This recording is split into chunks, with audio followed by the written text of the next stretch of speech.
disappointed that President Obama called those young men out there in Baltimore thugs. And I'm not condoning violence. Of course not. But I don't think we should call them thugs because we've positioned them to fail. Yeah. And the system has failed them. It And is. I say to President Obama, you have to remember who you are. Right. Don't forget who you are. Don't forget who you are, brother, up in the White House. Don't forget who you are. And you know. I have grave concerns about President Obama because I feel that it's factual. Check the numbers. Black people have fallen further behind under President Obama. We're being murdered in the streets. We're being murdered in the courtroom. We're being murdered in the boardroom. You've caught the biggest corporations using the N-word. You have to stand up at some point. It's okay to be the president of the United States and also be a black man. It's human. And guess what? People will respect you more if you stop acting like you're not. President Obama is, at this point, a white president in blackface. Black America would have done much better with a white president. Look at the numbers. President Obama, you have let us down tremendously. Okay. All right, so I've been looking at this Byron Allens situation. If you don't know who he is, he's a businessman and he's involved in TV networks or whatever. And he's got a lawsuit against Al Sharpton, Comcast, and Time Warner, all these big corporations because they're doing big, huge, major deals that the government has to be involved in because the government does watch, control monopolies and all that. And he's pointing out that resources aren't being used, in a diverse way. And if the government is involved, they have to be.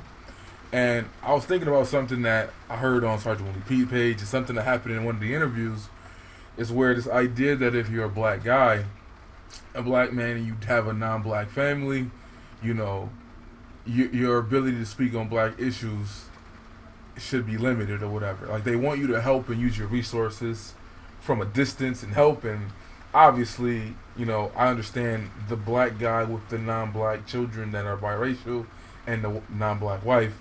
I don't see them going for that. If you're telling them they got to hide behind closed doors or do things from a distance, they're going to probably just not help at all. And some folks have even gone extreme and say, keep those resources. But I don't think that's thought all the way out and practical.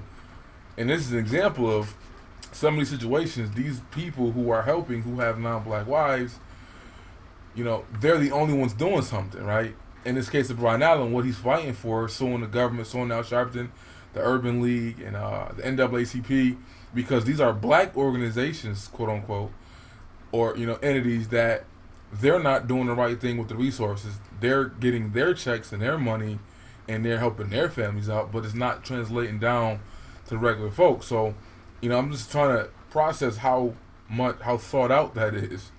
And even on this episode or the interview, a caller called in, and he was straightforward, like, I don't like you saying that it's a black-owned business, which, Byron Allen, he's using his own resources. He's on that Dame Dash. He's reinvesting his own money, to do these things. So he goes for broke. Like, he does it, he doesn't take these loans and all that. He uses his own money, and he makes sure he owns everything he does, which is a problem with black folks, is we don't comprehend ownership. We end up selling or just being brands. But technically, yes, he's doing everything with his own money, and he owns what he does. But because he has a non-black wife, his wife is white and his children are mixed, when he dies, his resources, yes, they will go to his white wife and his biracial children. So some folks are using that as an excuse not to support him, and I get it. I get that is a bad look.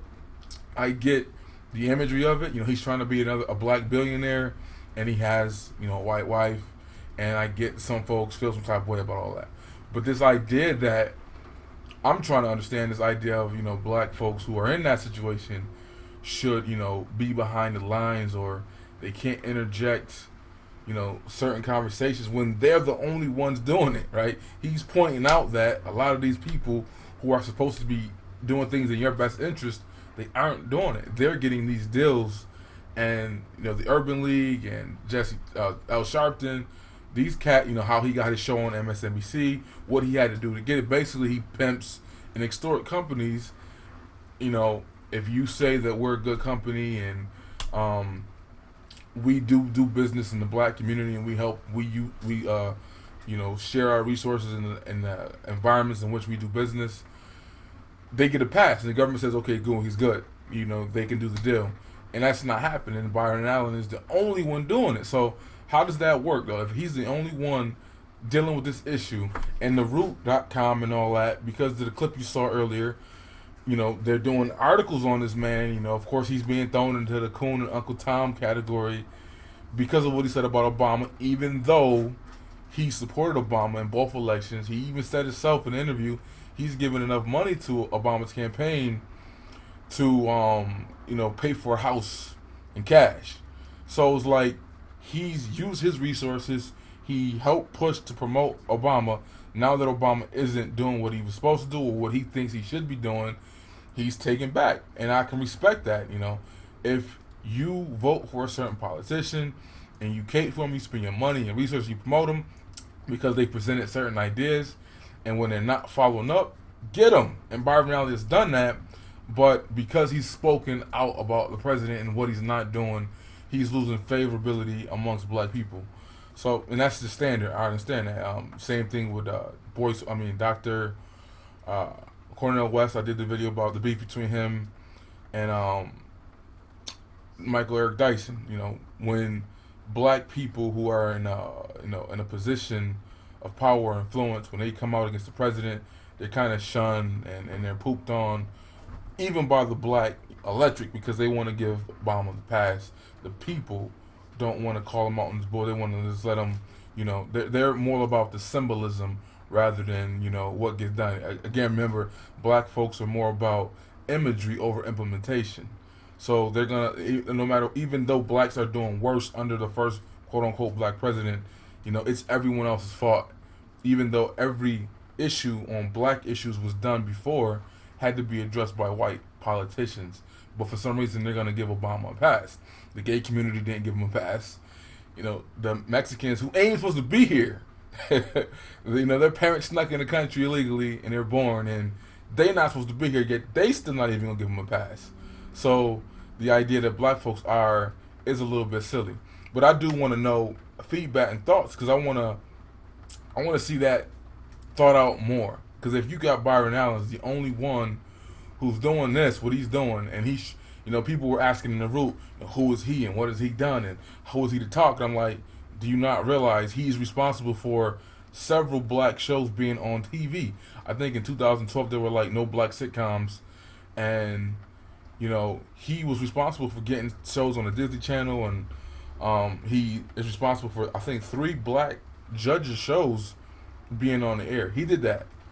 And if it wasn't for his influence or his interjection, they might not be there. So if you want to go with the narrative that because he has a non-black wife and he shouldn't speak on black issues, well, he's the only one speaking on this specific issue. No one else is doing what he's doing, right? And then he's also using his resources to make sure that black people are employed when it comes to television and in the media and black news sources. He wants those advertisement dollars to be shared evenly across the board.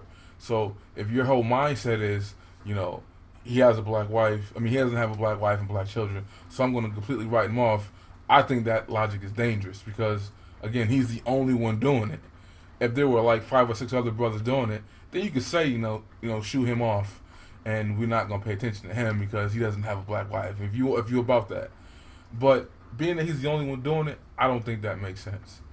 But I'm going to play a clip of what he was saying and how that caller called in. Byron Allen conceded to the point. He's like, yeah, my children are not black. My wife is white. When I die, my resources will not go to any black community, but it will go to them. He acknowledged that point. But does that stop him from doing what he's doing? Does that make what he's doing any less valuable? I don't know. And then, he's already getting crapped on because, he spoke out against Obama now. So that alone has him upset. Has black folks not feeling him, even though he's doing what he's doing in the interest of black folks, right? I don't know, it's crazy. But let's check out this clip. Goliath situation here. with Byron facing off against Comcast and Time Warner and the Reverend Al. We have a caller on the line. Yeah, Please. I was going to say, and he's calling long distance, so we want to get him into the conversation, so and so he can continue listening. Jay is reaching out to us from New York. Good afternoon, Jay. Welcome to Real Black. Yes, good afternoon to you and to your calls and to Mr. Allen. I just have like two quick questions. Number one, I would just like to say that I really respect Mr. Allen's business model. I think he's innovative in what he's doing in regards to TV. I see that Al Heyman is now doing it with boxing. My first question to Mr. Allen is, are you the sole owner of your company, Mr. Allen? Yes, and that's a great question. I am the sole owner. I started it from my dining room table. I own it 100%. I wasn't able to get any investors, and I started with one television show, and I called every television station in the country from sunup to sundown for 1 year, all 1,300 stations, and asked them to carry my weekly 1-hour show for free. And I said, there's 14 minutes of commercial time. I'll keep 7 minutes and sell it to national advertisers. You keep 7 minutes television station and sell it to local advertisers.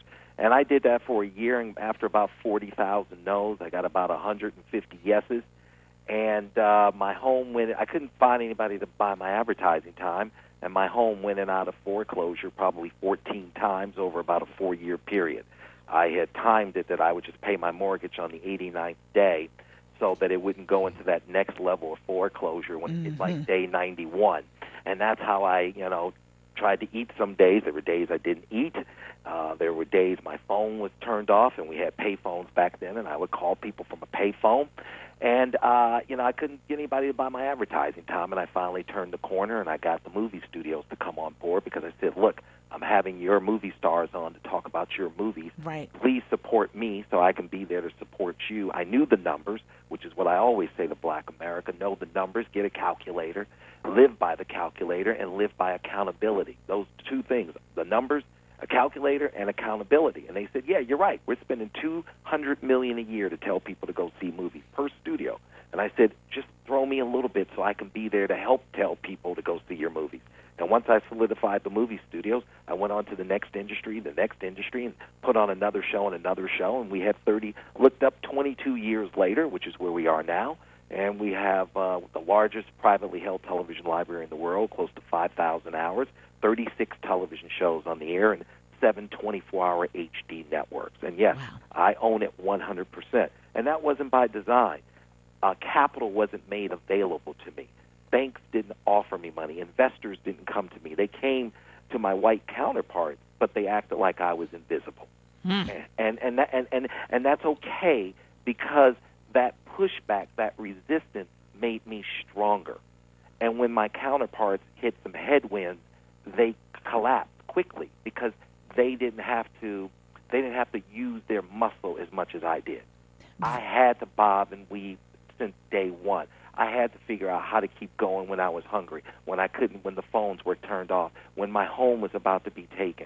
And finally, I didn't realize how much it had gone in and out of foreclosure until I went to go buy a car, and this guy basically looked at my credit and said, your credit's so bad, I'm not even sure I can take your cash. But the idea of 100% ownership is a real serious thing that we'll explore in just a moment. I want to get back so Jay can ask his second question. Excuse me. See, this is where the issue is really going to come into play. Mr. Allen says that his company is 100% black. Technically, he may correct in all actuality.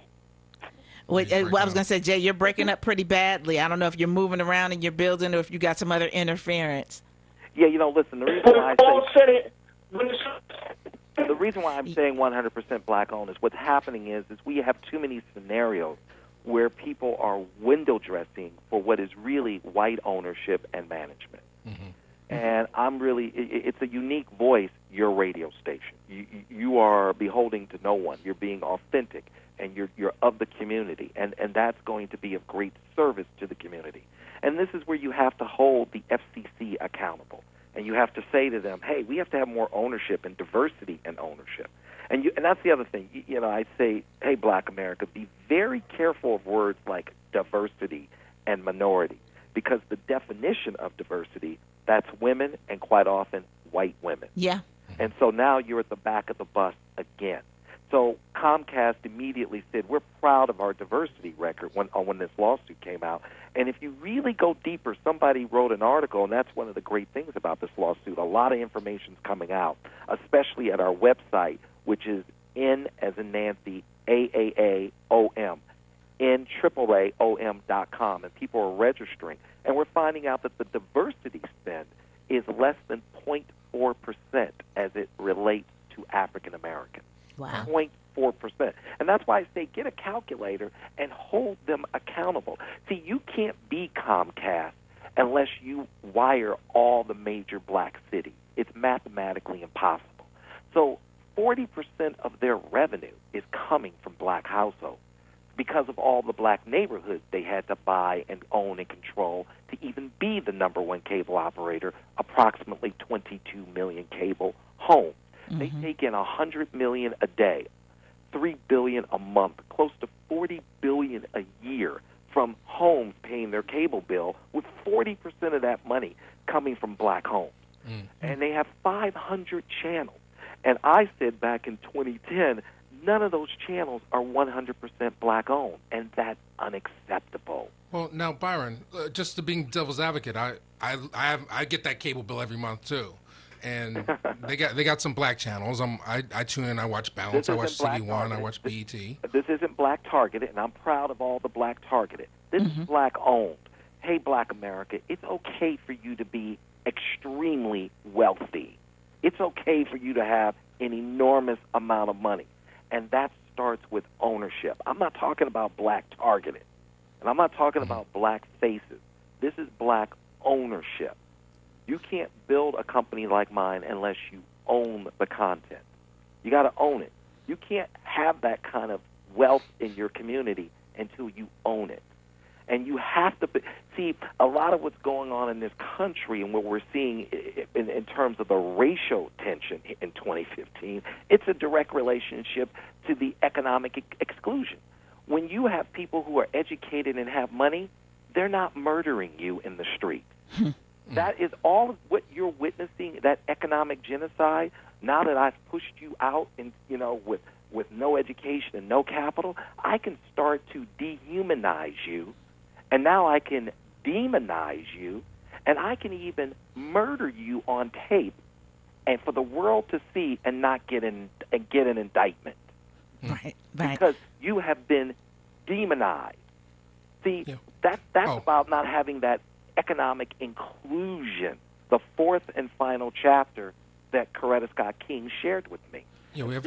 I'm sorry, we have Jay back on the line. Yeah, I was going to say, Jay, I think he cleared up his signal. Jay, we need to kind of get you back right to your question if you can. Right. My thing is, I have to disagree with Mr. Allen when he says that his company is black-owned. In regards to that, reality is he's married to a white woman, so if anything happens, she's going to get a piece of it. And all this really boils down to is this. Mr. Allen would like to own more stations on the format of cable, and in order to do that, he must have this lawsuit.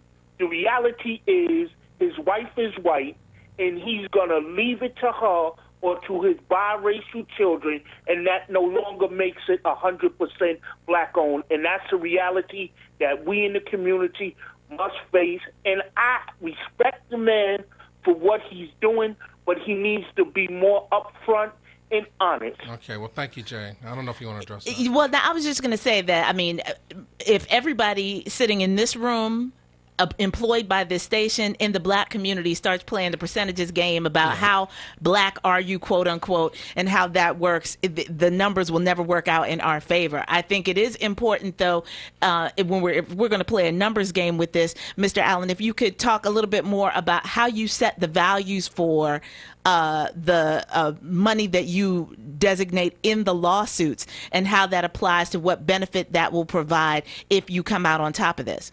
Well, first of all, I want to speak to his statement. You know what? Yes, she is.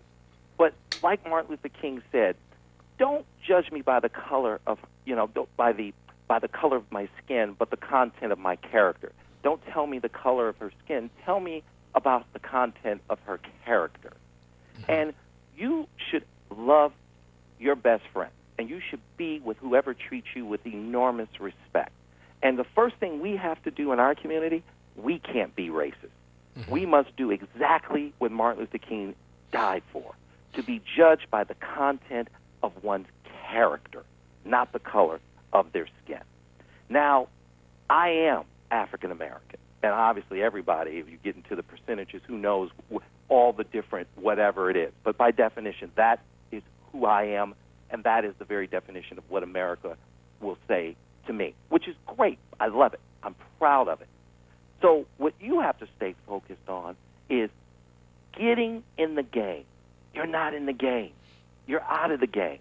And you're out of the game by design.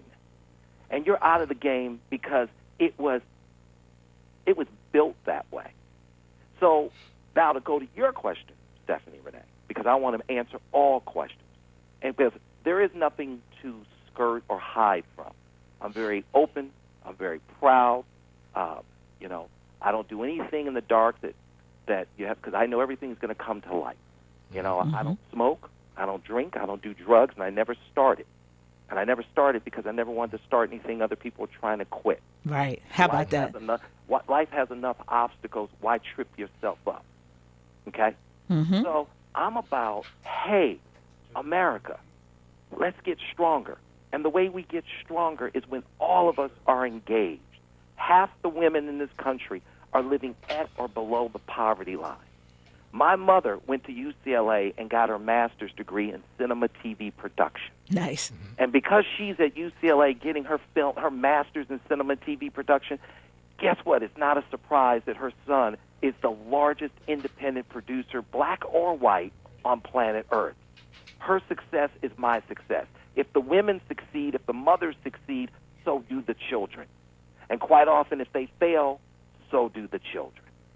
So now to the lawsuit. It's in federal court in Los Angeles. And that lawsuit is to say you must include us. You can't spend $50 billion a year and black folks get nothing, because those are jobs. Now let's look at the shows I've put on. I have 5 court shows on the air, 4 in production. 1, Judge Ross, the first one to be put on, an African-American male. Okay? Mm-hmm. The most targeted person in America, the African-American male. I put him on America's Court and a very positive role model. He's a judge. Then we put on Christina Perez, 3-time Emmy winner, Christina Perez. We put on Judge Karen, sister out of Miami. We put on Maybelline, sister out of L.A. Mm-hmm. So there's 3 hours a day right there of African-American judges that are positive on television and a positive role model. Now, go back to 2012. In 2012, there are no African-American family sitcoms on broadcast television. None. 0. Right. Beautiful Family in the White House, but not one on TV. So I put on The First Family, which stars Christopher Duncan, Kalita Smith, Marla Gibbs, Jack A., John Witherspoon. The Cosbys in the White House. Okay? Right. Then I put on Mr. Box Office. Along with it, Bill Bellamy plays a Will Smith, the biggest movie star in the world, with John Lovitz and Vivica Fox and Essence Atkins and on and on and on. Tim Meadows. There are 3 sitcoms in production featuring African-American families. I produced 2 of them. Mm-hmm. So who I'm married to doesn't matter. Right. You need to ask. You need everybody. I say, if I see a sister married to a white guy, I don't care. All I want to know, that guy is treating her with the utmost love and respect. So we've got about a minute and a half. All right, so yeah, that's that happened, and I'm just trying to understand how far folks are really trying to draw it out. Yeah, again, I understand for folks it does matter to them. The point of it, you know, you're promoting this idea of a black-owned company and the black, you know, businessman, and you're doing things for your people and your community. And again, I understand that folks still will dumb it down all to, well, your wife is not black. So, and I don't know if the guy who called in was saying, well, maybe you should just not call it a black-owned company, because when you die, that company won't be in the hands of black people anymore, but, you know, your white wife and your biracial children. So but I just want to know how far folks really want to draw it out, because some folks, again, I've been extreme in saying you got to do what you do in the low, in the corner, in the back, or you can help black folks, but you just can't be promoted and be out front with it, and because, you know, black people, especially black women, are gonna just always look at that like, you know, you're a billionaire and you're promoting your beautiful biracial family, you know, and that makes some folks feel some type of way. I just want to know how far folks are drawing that out, though, because this is an example, and there's probably other examples where, you know, the guy with the non-black wife is doing more than the black men with black wives. So it's like, what do you do?